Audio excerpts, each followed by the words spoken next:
سبسكرايب يا غلي. السلام عليكم ورحمة الله وبركاته. المرة اللي فاتت اتكلمنا عن الميكانيكال فنتيليتور بارت 1.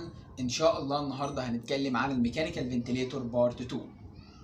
اتكلمنا في بارت 1 عن يعني ايه جهاز فنتيليتور، وايه المصطلحات اللي تأهلنا ان احنا نفهم الفنتيليتور، واتكلمنا كمان عن تايبس اوف الفنتيليتورز ومين هم المرضى اللي بنوصلهم على جهاز الفنتيليتور، واتكلمنا عن المودز بتاعة الفنتيليتورز. خدنا نبذة مختصرة كده عن المودز وقلنا هنكملها في بارت 2. ان شاء الله في البارت ده هنكمل المودات بتاعة جهاز الفنت. اتكلمنا في بارت 1 عن المودز اوف فنتيليشن، بتتقسم الى طريقتين، طريقة الفوليوم سايكل وطريقة البريشر سايكل. بإذن الله في الجزء ده هناخد المودات ان ديتيلز. يلا نبدأ. اولا المودز بتاعة الفوليوم سايكل. الفوليوم سايكل ده فيه 2 مودز، مود اسمه ال ACV ومود اسمه ال SIMV. والبريشر سايكل فيه 6 مودز. هناخد في بارت 2 بس 3 مودز، وهنكملها ان شاء الله ال 3 مودز التانيين في بارت 3. خلينا نشوف المودات بتاعة البريشر سايكل اللي هي ال PCV وال PSV والسيباب والباي باب والهاي فريكوانسي، والمود الاخير اللي هو ال ACRV. يلا نقسمهم على حسب الفوليوم سايكل والبريشر سايكل. اولا الفوليوم سايكل اللي هو فيه 2 مود، اللي هو ال ACV والمود اللي هو ال SIMV. يلا نبدأ في أول مود معانا اللي هو ال ACV. قبل بس ما أخش في المودز محتاج أقول ملحوظة كده بس سريعة. لو العيان اللي بدأ النفس يبقى ده هنسميها البيشنت تريجر، ولو الجهاز هو اللي بدأ بالنفس يبقى ده بنسميه كنترول اور تايم تريجر. هنفهم الكلام ده من خلال الشرح اللي جاي. اولا المود اللي هو ال ACV. المود اللي هو ال ACV باختصار لايه؟ قال لك اختصار لاسيستنت تو كنترول فنتيليشن. هناخد الاسيست لوحده ونفسرها، وهناخد الكنترول لوحدها ونفسرها. اولا الاسيستنت اللي هو المساعد. هنا في الحالة دي العيان يدوب بياخد نفسه، في الحالة دي العيان يدوب بياخد نفسه بس مش بيقدر يكمله للنهاية. طب مش بيقدر يكمله ليه يا عم؟ قال لك عشان عنده ضعف في الريسبيراتوري ماسلز. هو هنا في الاسيستنت العيان يدوب اخد ربع نفسه او نص نفسه سواء قصير او سريع بس مش قادر يكمله، فهنا هيتدخل جهاز الفنت عشان يكمل له النفس للنهاية. بعد كده يروح جهاز الفنت ساحب النفس من الرئة عشان يعمل عملية الايه؟ الانسبيريشن والاكسبيريشن. بص على الرسمة اللي قدامك دي. الويف اللي تحت دي، نص موجة اللي تحت دي، هنا العيان بتاعك يدوب اخد النفس. بعد كده الجهاز قام يكملهوله بالانسبيريشن لحد ما وصله للنهاية الاكسبيريشن. بعد كده هيروح ساحب النفس عشان يعمل عملية الايه؟ الانسبيريشن والاكسبيريشن. تاني الحتة دي، النص ويف اللي تحت ديت العيان يدوب اخد نفسه، قام الجهاز مكملها له اللي هي الويف اللي فوق دي، النص ويف اللي فوق دي. بعد كده راح ساحبها عشان يعمل عملية الايه؟ الشهيق والزفير. طب ليه العيان ما اعتمدش على نفسه ما اعتمدش على نفسه في التنفس؟ قال لك عشان البيشنت ده عنده ضعف في الريسبيراتوري ماسل، عضلة التنفس عنده تعبانة. وكده في الحالة دي بنسميها ايه؟ بيشنت تريجر، عشان العيان هو اللي ابتدى بالنفس. نروح للكنترول اللي هو المتحكم. دلوقتي العيان في الحالة دهيت مش قادر ياخد نفسه نهائي، قام جهاز الفنت قال له مالكش دعوة انت اقعد واسكت، وقام مكمل له النفس كاملا لحد ما وصل لايه؟ للنهاية. وبعد كده هيسحب النفس عشان يعمل عمليه الايه الانسبيريشن والاكسبيريشن. بص على الرسمه اللي قدامك دي. الرسمه اللي قدامك دي هتوضح هنا العيان بتاعك ما اخدش النفس نهائي، قام جهاز الفنت متدخل وقام عطيله النفس لحد ما كمله للنهايه، وبعد كده سحبه عشان يعمل عمليه الايه الانسبيريشن والاكسبيريشن. تمام. وبكده في الحاله دي بنسميها كنترول اور تايم تريجر، عشان الجهاز بتاعك هو اللي بدأ بالنفس. طب بص على الرسمه اللي جايه دهيت، ودي هتلخص لك كلامي كله. في النص ويف اللي تحت دهيت، هنا العيان على الجنب الشمال، هنا العيان يا دوب اخد نفسه نص نفس او ربع نفس وما قدرش يكمله للنهايه، قام جهاز الفنت ايه مكمله له لحد ما وصل للنهايه. طب بص على الجنب اليمين كده، في الويف اللي على الجنب اليمين، هنا المريض بتاعك مش قادر ياخد نفسه نهائي، قام جهاز الفنت مديله النفس كله لحد ما كمله له للنهايه. وده الميزه بتاعه المود ده. يبقى لما يقول لك ايه الادفانتج بتاعه مود الاسيست كنترول، قال لك من مميزاته ان لو العيان ما اخدش النفس يروح ايه الجهاز مكمله له للنهايه، ولو العيان بتاعك اخد نص نفسه ومش قادر يكمله للنهايه يروح الجهاز مكمله له للنهايه، بعد كده يروح سحبه عشان يعمل عمليه الايه الانسبيريشن والاكسبيريشن. طب ايه عيوبه؟ قال لك لو العيان بتاعك ده، لو البيشنت بتاعك اخد نفس قصير وسريع ومستمر، هنا جهاز الفنت مش هيلاحظ ان العيان بتاعك، او مش هتفرق معاه ان العيان بتاعك اخد النفس سريع ولا لا. هو كل اللي عليه ان لو العيان اخد النفس بس ما كملوش للنهايه هيكمله له، ولو العيان ما اخدش النفس هيديهوله كاملا. فمش هتفرق معاه ان العيان اخد نفس قصير او سريع، هيعامله بنفس المعامله. لو العيان اخد النفس بشكل كونتينيوس وشكل سريع، هيقوم هو الجهاز متابعه ومكمل له النفس بشكل سريع، وهيحدث عمليه الايه الهايبر فنتيليشن اللي هي زياده في سرعه التنفس. وفي هنا في سؤال واحد يساله يقول طب لو العمليه دهيت جات لي، لو المريض اخد النفس بشكل سريع وقام الجهاز مكمله له زي ما انت شايف في الصوره كده، لاحظ على الصوره هتلاقي الجهاز عامله بنفس المعامله واداله ايه النفس بشكل مستمر وسريع، قام عمل حاله الهايبر فنتيليشن.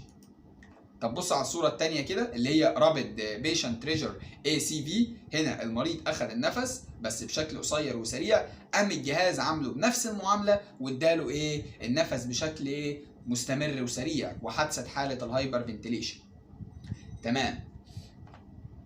طب هنا بقى سؤال، لو الحاله دهيت قابلتني في الاي سي يو او في السي سي يو اعمل ايه؟ على طول من غير ما تفكر ادي المريض بتاعك سيديشن، اديله مهدئ عشان تهدي العمليه دهيت، او من الافضل في حل تاني انك تنقله على المود التاني اللي هناخده كمان شويه اللي هو مود SIMV. وبكده شرحنا اول مود في الفوليوم سايكل اللي هو مود ACV. يلا نخش على المود الثاني الا وهو SIMV، اختصار لايه؟ Synchronized Intermittent Mandatory Ventilator او Ventilation. في المود دهوت بيتقسم الى طريقتين، طريقه السبونتينيوس بريس وطريقه الفنتيليتور بريس. بص على الرسمه. اولا نشوف طريقه السبونتينيوس بريس. بص على الرسمه دي كده. في طريقه السبونتينيوس بريس هنا العيان هياخد نفسه بشكل تلقائي سواء قصير او سريع، هيقوم ايه بس جهاز الفنت لاحظ هنا مش هيتدخل بشكل نهائي، العيان هياخد نفسه بشكل تلقائي هيعتمد على نفسه وهيكمل النفس لنفسه، وجهاز الفنت مش هيتدخل هنا نهائي. يبقى دي طريقه السبونتينيوس بريس. طب بص على الرسمه الثانيه دهيت اللي هي الفنتيليتور بريس. هنا العيان بتاعك مش قادر ياخد نفسه نهائي، قام جهاز الفنت متدخل بشكل كامل وقام ايه مكمل له النفس او مديله النفس. هنا ما لاحظتش ان العيان اعتمد على نفسه خالص، هو اعتمد اعتمادا كليا على ايه؟ على الجهاز. طب بص على الرسمه دهيت وهي اللي هتديكوا الخلاصه. العيان بتاعك على الشمال اتنفس بشكل طبيعي. حلو. لما العيان بتاعك لاحظ كده على الشمال هتلاقيه اتنفس بشكل طبيعي، سواء اخذ النفس سريع او بطيء دي مش هتفرق. فهنا جهاز الفنت هيسيب الرئه تشتغل مع نفسها ان هي ايه؟ تكمل النفس للمريض. طب لو الرئه وقفت على طول جهاز الفنت يتدخل ويقوم هو ايه؟ مكمل له النفس. يعني ايه الكلام اللي انت بتقوله ده؟ وده عيب من عيوب المود ده. هو هنا اعتمد اعتمادا كلي على الرئه ان هي تديله النفس. طب الرئه وقفت هيروح هو متدخل. قال لا، يعني المود ده ما بيتدخلش او ما بيشتغلش الا لما العيان ستوب بريثنج، الا لو العيان وقف الريسبيريشن. وده عيوب من عيوب المود ده، ان لما العيان يحتاج ان الفنت يكمل له النفس الجهاز مش هيتدخل الا اذا المريض وقف النفس نهائي. ستوب بريسنج، اول ما المريض ستوب بريسنج يقوم الفنت متدخل يقوم مكمل له النفس. وده هيسبب ايه للمريض؟ هيسبب له ضعف في الريسبيراتوري ماسل، ضعف في عضلات التنفس. وبكده ده كان مود synchronized intermittent mandatory ventilator. يلا نروح للجزء الثاني من المودات اللي هي مودات البريشر سايكل. مودات البريشر سايكل اللي هي قلناها في الاول، ذكرناها ان هم 6 مودز. هنشرح 3 في الجزء ده، وهنشرح ال3 التانيين في ايه؟ في بارت 3. واول مود معانا في مودات البريشر سايكل الا وهو مود البي سي في. ايه مود البي سي في ده؟ اختصار لايه؟ قال لك اختصار لبريشر كنترول فنتيليشن. لايه الكنترول؟ يبقى في ايه؟ الجهاز هو اللي هيتحكم في العيان. بريشر كنترول فنتيليشن. في المود ده انت بتظبط الضغط على حسب ما انت عاوز، والفنت هو اللي بيدي للمريض النفس. تمام. بص على الرسمه اللي انت دي، تعال اشرح لك على الرسمه دي. بص على الرسمه دي كده، على الجزء الشمال هنا الفنت ادى للمريض النفس على حسب الضغط اللي انت مظبطه على الجهاز. وفي نهايه الجهاز وصل لنهايه الضغط اللي انت محدده، قام عاطي المريض النفس. تمام. طب ما تيجي كده نقسم الويف الاخيره دهيت كده لنصين عشان نشوف انه اطول، الشهيق ولا الزفير. اقسم كده الجزء اللي على اليمين، الخط الاحمر اللي على الشمال سوري، هتلاقيه الانسبيراتوري تايم، والخط الاحمر اللي على اليمين هتلاقيه الاكسبيراتوري تايم. ملاحظ ايه؟ ملاحظ ان وقت الانسبيريشن اكبر من وقت الاكسبيريشن. وقت الشهيق في المود ده بيبقى اكبر من وقت الزفير. يعني ايه وقت الشهيق اكبر من وقت الزفير؟ قال لك ان دي ميزه في المود ده، ان وقت الشهيق فيه اطول، وده بيسمح بوقت او بيدي مساحه او بوقت كافي للفلو ريت. لما يكون الانسبيراتوري تايم اطول بيدي وقت او مساحه كافيه للفلو ريت ان يوصل للزيرو مع نهايه الايه؟ الانسبيراتوري. يبقى لما يكون في المود ده وقت الشهيق اطول من وقت الزفير بيدي وقت كافي للفلو ريت ان يوصل للزيرو مع نهايه الانسبيراتوري. وده عشان ايه؟ وقت الانسبيريشن اكبر من وقت الايه؟ الاكسبيريشن. طب ايه مميزات المود ده؟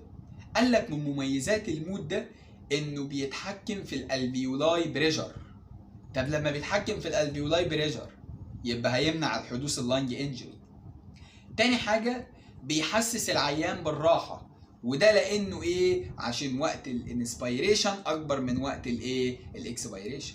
يبقى في المود ده بيحسس العيان بالراحه عشان وقت الشهيق اكبر من وقت الزفير. ايه عيوبه يا عم؟ عيوبه قال لك انه بيزود الاير واي ريزيستنس، ولما يزود الاير واي ريزيستنس هيقلل لي في الايه؟ في الالفيولاي فوليوم. ازاي؟ مش فاهم. بص على الرسمه اللي قدامك. الرسمه اللي على الشمال هتلاقي دي النورمال ايروي، الايرويز الطبيعي، والرسمه اللي على اليمين هتلاقي فيها الايه الايروي ريزيستنس. لما يكون في الايروي ريزيستنس هيزيد، انت كده بتحدد ضغط في المود ده، انت بتحدد ضغط. يبقى مين اللي هيكون ثابت؟ قال لك اللي هيكون ثابت، فاكر في الجزء الاولاني؟ ارجع للجزء الاولاني، هيكون ثابت البيك انسبيراتوري بريشر. ومين اللي هيكون متغير؟ هيكون التايدال فوليوم. ولما يكون في الايروي ريزيستنس ولما يزيد، يبقى ايه اللي هيحصل؟ كميه الهواء اللي بتكون داخل الالفيولاي ايه؟ هتقل. ولما كميه الهواء داخل الالفيولاي هتقل، هيحصل حاله الكولابس، هنعرفها كمان شويه.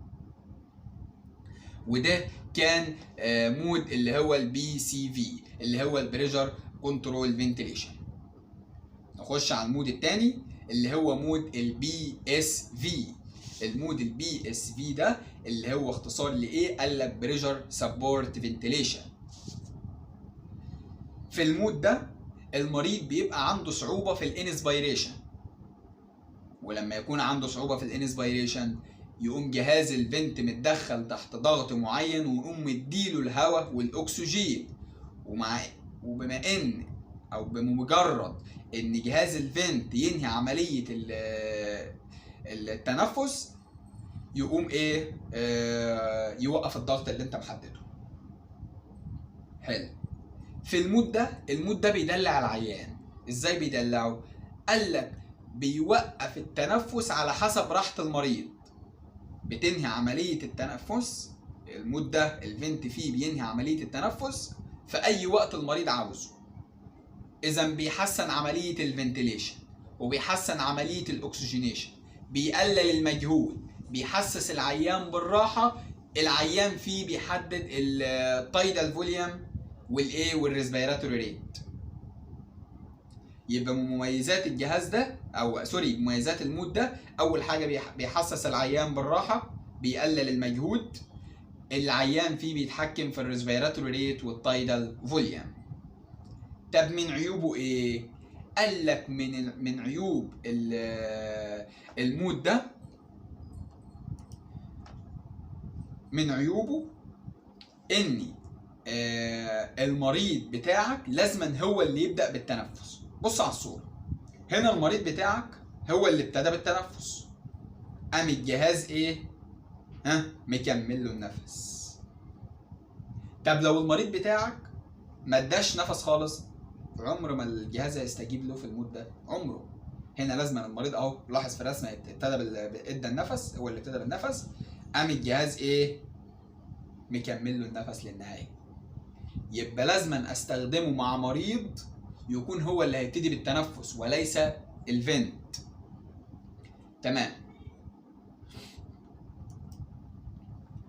لاحظ كده في الصوره دي، هنا المريض اللي ابتدى بالتنفس، قام جهاز الفنت متدخل وقام مكمل له النفس عشان المريض ده عنده صعوبه في الايه؟ في الانسبيريشن. المريض واجه صعوبه، قام جهاز الفنت مكملها له وقام مدخل له هواء واكسجين وعشان تتم عمليه الريسبيريشن بطريقه صحيحه. بس في المود ده ايه؟ لازما المريض هو اللي يبدا بالنفس عشان الجهاز يكمله. لو المريض ما بداش بالنفس، عمر ما المود ده هيستجيب ليه ولا هيبتدي له بالنفس. بالظبط كده بيقول له ايه؟ في حكمه بتقول مش هقدر اساعدك طول ما انت مش قادر تساعد نفسك. اهو كده المود ده بيقول للمريض كده، مش هقدر اساعدك طول ما انت مش قادر تساعد نفسك. هتبتدي تساعد نفسك معايا، هكمل لك النفس. مش هستجيب انا كمان. المود الثالث معانا الا وهو السيباب، اللي هو الكونتينوس بوزيتيف ايرواي بريشر. في المود ده العيان بياخد نفسه طبيعي جدا. لاحظ في الصوره هتلاقي العيان بياخد نفسه طبيعي جدا، وهو اللي بيحدد الريسبيراتوري ريت والتايدال فوليوم. كمان المود السباب ده ملوش سيطره عليه، ملوش سيطره على المريض. امال ايه هو مود السباب ده؟ قال لك ده عباره عن كونتينوس بوزيتيف بريشر، ضغط ايجابي مستمر اثناء عمليه الشهيق والزفير. طب ايه لازمته؟ قال لك لازمته انه بيعمل continuous pressure على الاير واي، فيحافظ على الاير واي مفتوح او واسع اطول فتره ممكن عشان يقدر الرئه تاخد كميه الهواء اللي هي عاوزاها، وبالتالي تتم عمليه الايه الريسبيريشن بطريقه صحيحه. طب لما تتم عمليه الريسبيريشن قال لك هيحسن الجاز اكسنج في الالفيولاي، كمان هيحسن عمليه الاكسجينيشن او الفنتيليشن. من مميزات المود ده برضو قال لك انه بيزود كميه الهواء او بيحافظ على كميه الهواء مع خروج الزفير داخل الالفيولاي. طب لما بيزود كميه الهواء داخل الالفيولاي مع خروج الزفير قال لك كده هيمنع حدوث الايه الكولابس، اللي هي لو تفتكروا في الجزء اللي فات حاجه اسمها البيب. مع خروج الزفير بتبقى كميه هواء داخل الحويصلات الهوائيه عشان تمنع حدوث الالفيولاي انها تلزق على بعضها، وبالتالي ما تمنع حدوث الكولابس. اهو كده في مود السباب. مود السباب بيزود كميه الهواء داخل الرئه، ولما كميه الهواء تزيد داخل الرئه مع خروج الزفير بالتالي كميه الهواء هتزداد داخل الالفيولاي هتمنع حدوث الكولابس. بص على الصوره اللي قدامك دهيت وانت تفهم يعني ايه.